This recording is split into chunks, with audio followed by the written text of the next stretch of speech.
Madam President. Senator from Nebraska. Thank you, Madam President.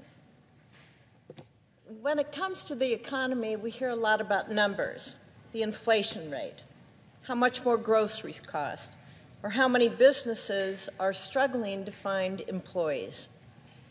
Those numbers are important. They tell us the big picture story of where our economy is and where it's going. And right now, that's not a pretty picture. But as elected representatives, we work for our people. It is critical that we listen to the voices of the people who live in our states and who are being deeply affected by the numbers we read in Bloomberg or the Wall Street Journal.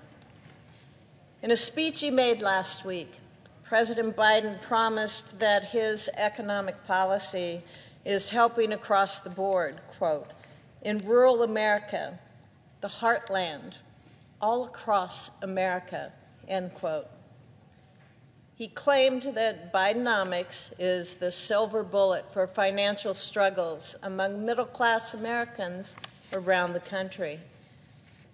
I don't know who the president is talking to, but my experience hearing from Americans in the heartland is a lot different than what he said in that speech. Many Nebraskans are struggling under unforgiving load of inflation, kick-started by this administration's almost $2 trillion stimulus package in 2021. So today, let's zoom in on Nebraska. When I'm back in my home state, I'm constantly hearing stories of hardship from my fellow Nebraskans, whether they're farmers, teachers, or small business owners. It is truly painful to hear about some of the experience people are having due to inflation. So let me tell you about Bidenomics in Nebraska. When I stopped by a coffee shop in 2022, the owner told me his electric bill had skyrocketed from $40 a month to over $300 a month. And that coffee shop owner is now gone. He couldn't afford Bidenomics, and he closed his shop. That is Bidenomics in Nebraska. A year later, not much has changed. As one of our Nebraska farmers told me a few weeks ago, quote, prices take the elevator up, but the stairs down, end quote. Inflation causes costs to rise quickly, and they stay up there for a long time. One big economically irresponsible move from the administration, well, that sets the stage for years of struggle. That is Bidenomics in Nebraska. Several rural businesses in the state shared their struggles with a local newspaper earlier this year. Many of these business owners feel, quote, at a loss for what to do as their livelihoods crumble under the pressure.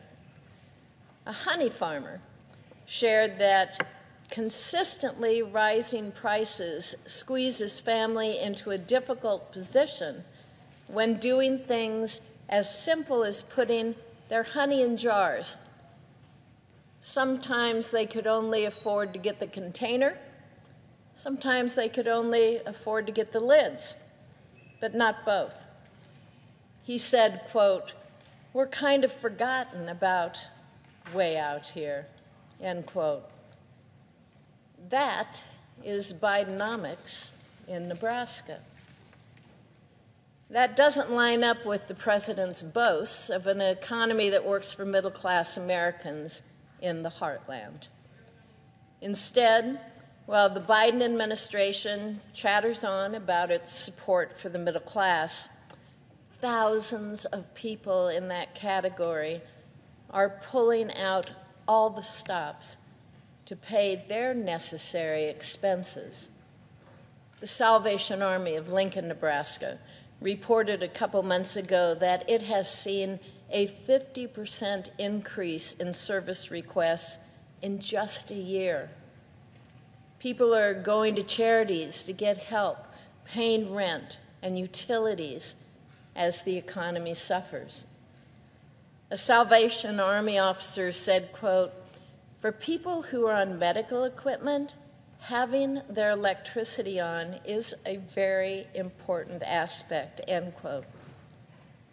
That is Bidenomics in Nebraska. The president has a middle-class problem. Average Americans are hollowing out their savings, and they're taking on record debt just to keep up with these stunning levels of inflation, or as the White House likes to call it, Bidenomics.